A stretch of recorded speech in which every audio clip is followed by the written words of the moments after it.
Solo Leveling, the uber popular Korean webtoon and probably most hyped anime of winter 2024, has dropped its second episode. And man, do things get a little bloody. Join me today as we discuss everything that happened in episode 2 of Solo Leveling, as well as some of the potential problems, we'll say, that an anime like Solo Leveling might have in the future. Solo Leveling is a delightfully fresh take on the mini RPG gamified, inspired, trapped in a video game-esque anime. But somehow this story manages to take many of these very oversaturated themes and present them in a fresh, new, and intricate, yet bloody way. Solo Leveling takes place in our modern world. 10 years before the events of episode 1, strange gates begin to open around the world, connecting our world to a world of strange magic and monsters. This magic in the world slowly gave rise to the emergence of hunters, humans with varying levels of magical ability that can combat these monsters, as these monsters were unaffected by our traditional military weapons. Our story follows one hunter in particular, Sung Jin-woo, a rank E hunter and a young man, known for being the weakest hunter in the world. These hunters work in groups or parties to defeat these monsters, either when they enter our world or when the hunters enter the gate, destroying these monsters in their respective dungeons and collecting powerful magical essence stones as they do so. These stones containing strong magical essences and power, and many greedy people within our real world are desperate to use them to unlock some new sort of sustainable energy source. Where we last left off in our story, Jinwoo and his party were exploring a dungeon when they stumbled into a mysterious large circular room surrounded by large statues, when suddenly the door shut, trapping the party inside as one of these massive statues comes to life and begins incinerating people where they stand. Luckily, Jinwoo buys them a moment of reprieve as he remembers the strange tablet of commandments they read whenever they entered this room. 1. Reprieve God. 2. Praise God. 3. Prove your faith to God. Because Jinwoo is a weak hunter, remember, the weakest hunter in the entire world, even the weakest of monsters can be a deadly threat for him. As such, he has become much more reliant on his mind and his sense of danger in order to survive all of these trips within dungeons. Why then does he constantly put his life at risk? Well, because he's trying to pay the bills of his dying mother and to send his sister to school. In desperation, one of the stronger party members makes a dash for the door, but in a flash, he's gone. All that remains is the burnt remnants of the man's legs. Yeah, this anime gets real brutal real fast. Jinwoo quickly tells the party to stay still, not to move, and to bow their heads, fulfilling this first commandment. It's then we get probably my favorite scene from this episode, as this solemn-faced statue suddenly shifts to this horrifying toothy grin in a scene that felt like it could have been taken straight from a Junji Ito manga. The statue stands up, crushing one of the party members in a scene that felt like it was taken straight out of Attack on Titan. The party scatter, running in fear. It's then Jinwoo notices several odd statues around the room, holding musical instruments, different from the many others who wear armor and carry weapons. He concludes that this must be the second commandment, praise God, as he orders each party member to stand in front of one of these musician statues. Jinwoo, being the only one left, makes a desperate run for the last statue, being flung like a freaking ragdoll and having his foot cut off in the process.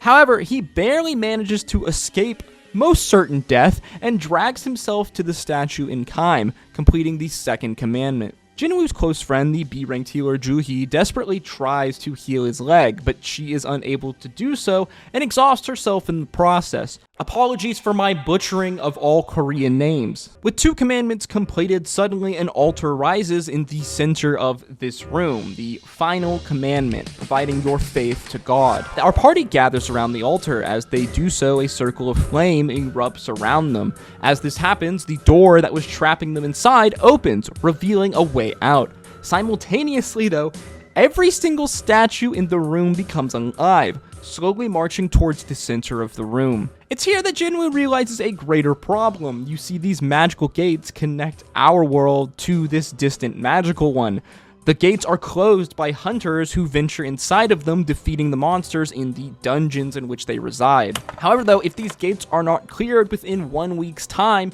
then they fully open, causing what's known in the story in this universe as a dungeon break, where the creatures that reside within the dungeon may freely enter our world, causing all sorts of destruction and mayhem. Should these statues specifically enter our world, untold death and destruction would follow. As our party are being surrounded by these hulking statues, Jinru realizes that as long as the group looks at the statues, they will not advance, in a scene that, in a lot of ways, really reminds me of that doll scene from Squid Game, you know, the one I'm talking about. So it makes me wonder if the writers for Squid Games may have been secret fans of Solo Leveling's webtoon. However, with the door open and these monster murderous statues bearing down on them, the remaining party members, each one by one, make a mad dash, a break for the door. With only Jinwoo and an exhausted Juhu and a wounded party member, Jinwoo makes the decision, telling his party leader to take her and leave, as only one person needs to die in this place,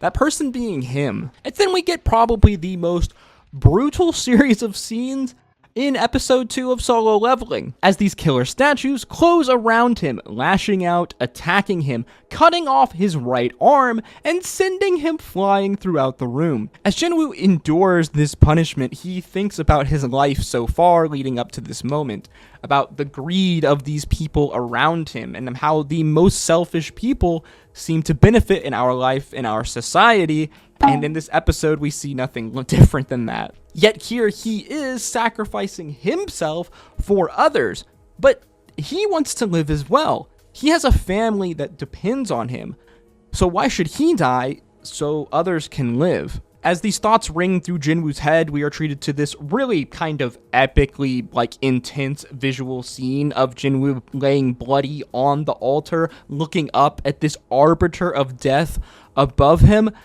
It's in this moment that he realizes he wants to live, if only he had another chance. As the monstrous creature launches one final attack, our screen quickly fading to black. This is not the ending of our episode though, as suddenly a strange blue screen appears before us. Notification: the secret quest, Courage of the Weak. You have acquired the qualifications to be a player. Will you accept? Your heart will stop in 0.02 seconds if you choose not to accept. The yes option lights up, and this is where our episode ends, really setting the scenes for the greater story that is to come of Solo Leveling. Over the years, there has been an absolute mountain of fantasy RPG, MMO, video game-esque inspired anime, most notoriously probably the copious amounts of isekai dribble trash that has permeated the anime space. Yeah.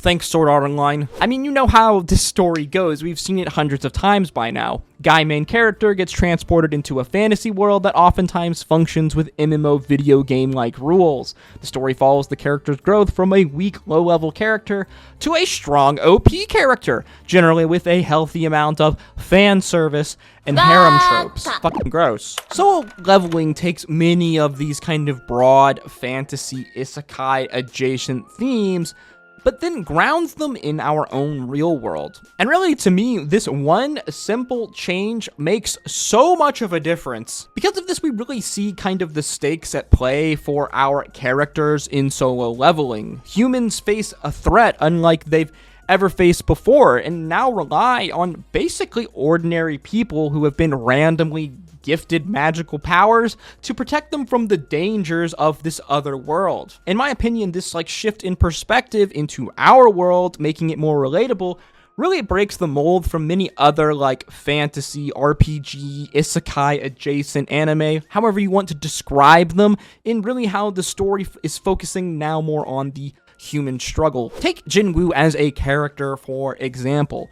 Although he is terribly weak as a hunter, he still risks his life in even the most mundane mission because of how weak he is in order to secure money to provide for his family. Not only are the hunters our primary defense as a species in our world from these monsters, but they also are a potentially lucrative career option, as these magical monsters' essence stones can be sold for large amounts of money. It's explained to us in episode 1, relatively early early in our story just why Jinwoo risks his life doing this. It does so in order to provide treatment for his sick and potentially dying mother, and in order to send his little sister to college to help her provide for her a better life. This is some like super real and relatable character motivation that to me kind of really grounds this story, at least so far, in reality, making all of the stakes and all of the characters feel much more alive and feel just bigger than it really is. It makes you care for our main character and helps establish really large, meaningful stakes. Not only is Jinwoo protecting humanity in his work as a hunter, but at the end of the day, he's just trying to survive with his family and provide his sister opportunity, even if this puts his life in consistently grave danger. So then it all kind of makes sense why in the climax of our second episode here, Jinwoo would come to have regrets about all of these choices that he's made. So far so good for Solo Leveling as a whole. I mean, overall as an anime, visually it is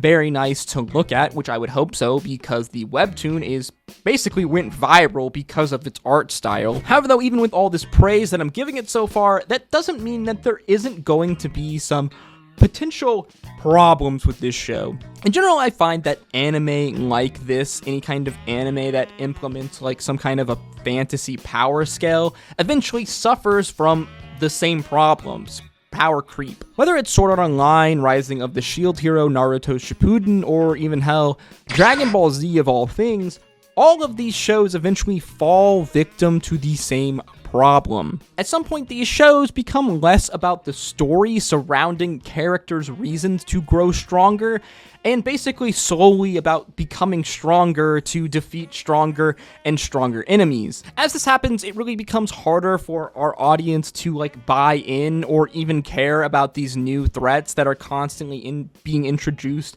to the world of our main characters, as you've seen the story play out over and over and over again, just with bigger and badder baddies, but ultimately with basically the same results. Oh, our main character just went through a grueling training process, all to barely defeat a powerful bad guy who threatened the world and those he loved. Well, I guess we gotta introduce a new and more powerful bad guy for him to defeat now, and this goes on and on and on until eventually, I don't know, our MC kills a god or something like that, and becomes the strongest character in the universe. So our writers decide to hit us with the fat old rebrand, reset button, and do it all over again with, I don't know, let's use the main character's son or something like that. We know how this story goes. We've seen it play out time and time again, and I can really only hope that Solo Leveling will continue on the trajectory that it's on right now, and hopefully maybe they've learned from some of the failed, isekai, power fantasy, trope, RPG-esque like stories that have come before it. So far, so good though for Solo Leveling, I have to say. Overall, I think that the first 2 episodes of this show are great, from top to bottom. I've only read a couple of chapters of the webtoon, which is gorgeous to look at, by the way, so I can only hope that Solo Leveling is going to continue building upon this story and really stay focused on the grounded real-world themes that I think set this story apart from the many other fantasy anime stories that we've seen before it. Really, I guess the only time will tell, but I personally plan on enjoying this show for the breath of fresh air that it is when you compare it to all of the tropey, predictable, fantasy-esque, RPG, isekai, whatever you want to call them, other anime that are in this genre. As always, guys, though, these are just my thoughts in my opinion, so feel free to let me know yours in the comment section down below. As always, if you did enjoy the video or learn something new, please make sure you like, comment, and subscribe, as your engagement on these videos really does help to put them into the algorithm. If you enjoyed this anime video, then why don't you check out some of our other copious anime content, like some of the videos on screen now. As always, guys, you know the drill. Stay safe out there, drink your water, hug your mother. Until next time, peace, love, adu. Before Facebook and bullshit rap, there was a time when MCs used to bust sick tracks.